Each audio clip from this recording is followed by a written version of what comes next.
വിശുദ്ധ ലൂക്ക 1:48 പരിശുദ്ധ അമ്മ സ്തോത്രഗീതങ്ങളിൽ ഇപ്രകാരം പറഞ്ഞു: അവിടുന്ന് തന്റെ നാസിയുടെ താഴ്മയെ കടാക്ഷിച്ചു.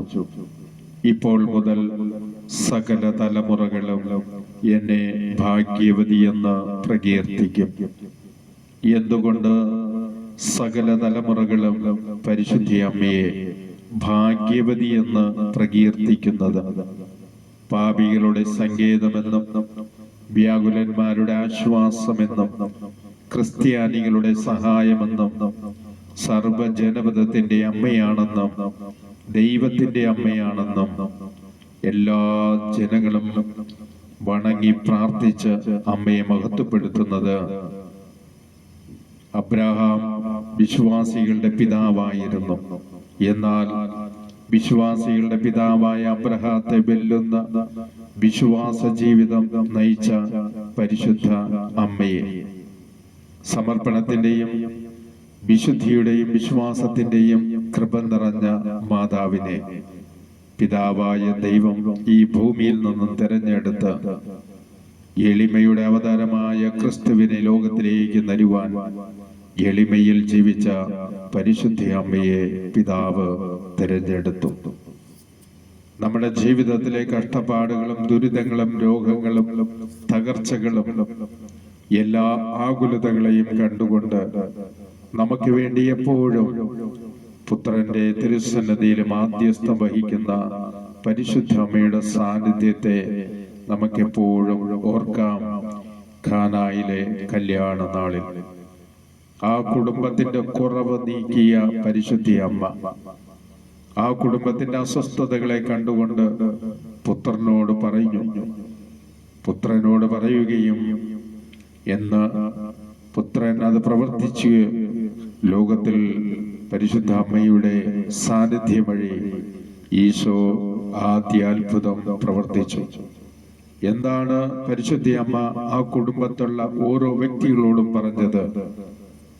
എന്റെ പുത്രൻ പറയുന്നത് പോലെ നിങ്ങൾ അനുസരിക്കുക. എന്താണ് ഈശോ ആ കുടുംബത്തുള്ളവരോട് പറഞ്ഞത്?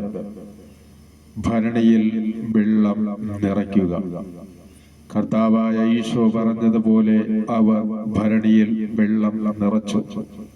അമ്മയുടെ മാധ്യസ്ഥം വഴി രക്ഷകനായ ഈശോ ആദ്യ അത്ഭുതം അവിടെ പ്രവർത്തിച്ചു. ആ കുടുംബത്തിന് അനുഗ്രഹമായി അവരുടെ കുറവുകളെ നീക്കി. നമ്മുടെ ആത്മീയ കലവറയിൽ ആത്മീയത നഷ്ടപ്പെട്ട് ഉണങ്ങി വരേണ്ട കലവറയാണോ? നമ്മുടെ ഉണങ്ങി വരേണ്ട കലവറയില് ആത്മീയ ജീവൻ നിറയ്ക്കുവാൻ, പരിശുദ്ധാത്മാവിലൂടെ അഭിഷേകം നിറയ്ക്കുവാൻ നമുക്ക് വേണ്ടി എപ്പോഴും മാധ്യസ്ഥം വഹിക്കുന്ന പരിശുദ്ധ അമ്മയുടെ ശക്തിയുള്ള മാധ്യസ്ഥത്തെ ഒരിക്കലും മറന്ന് ജീവിക്കരുത്.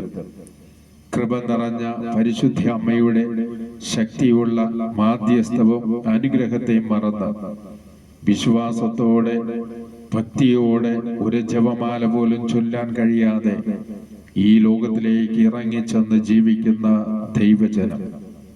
എന്നാൽ പരിശുദ്ധ അമ്മയുടെ മാധ്യസ്ഥം വഴി നാം ദൈവത്തിലേക്ക് തിരിയുമ്പോൾ കാനായിലെ ആ അത്ഭുതം നമ്മുടെ കുടുംബത്തിലും ദൈവം നടത്തും.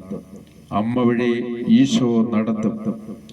വിശുദ്ധ ലൂക്ക 1:49 പരിശുദ്ധ അമ്മ പറഞ്ഞു: ശക്തനായവൻ എനിക്ക് വേണ്ടി വലിയ കാര്യങ്ങൾ ചെയ്തിരിക്കുന്നു, അവിടുത്തെ നാമം പരിശുദ്ധം. ഇതാ ശക്തനായവൻ പരിശുദ്ധ അമ്മയ്ക്ക് വേണ്ടി വലിയ കാര്യങ്ങൾ ചെയ്ത ആ സാന്നിധ്യം നമ്മളിൽ നിറയ്ക്കുവാൻ നമുക്ക് വേണ്ടി എപ്പോഴും മാധ്യസ്ഥം വഹിക്കുന്ന പരിശുദ്ധ അമ്മയുടെ സാന്നിധ്യത്തെ നാം മറക്കാതെ ഭക്തിയോടും വിശ്വാസത്തോടും ജപമാല ചൊല്ലി കുടുംബത്തിൽ കാനായിലെന്ന പോലെ അത്ഭുതങ്ങൾ പ്രവർത്തിക്കുവാൻ ഇത് അമ്മയുടെ മാധ്യസ്ഥത്തെ വിളിക്കുക. നമ്മുടെ എല്ലാ കഷ്ടപ്പാടുകളിലും, എല്ലാ തകർച്ചകളിലും, എല്ലാ രോഗപീഠകളിലും, എല്ലാ ഞെരുക്കങ്ങളിലും, എല്ലാ ഭിന്നതകളിലും പരിശുദ്ധ അമ്മയുടെ സാന്നിധ്യത്തെ വിളിക്കുക. അമ്മ നമുക്ക് വേണ്ടി മാധ്യസ്ഥം വഹിക്കും. എന്താണ് പരിശുദ്ധമ്മ പറഞ്ഞത്? അവൻ പറയുന്നത് പോലെ അനുസരിക്കുക. അന്നും ഇന്നും പരിശുദ്ധ അമ്മ നമ്മോട് പറയുന്നു, പുത്രൻ പറയുന്നത് പോലെ അനുസരിക്കുക. എന്താണ് പുത്രൻ പറയുന്നത്?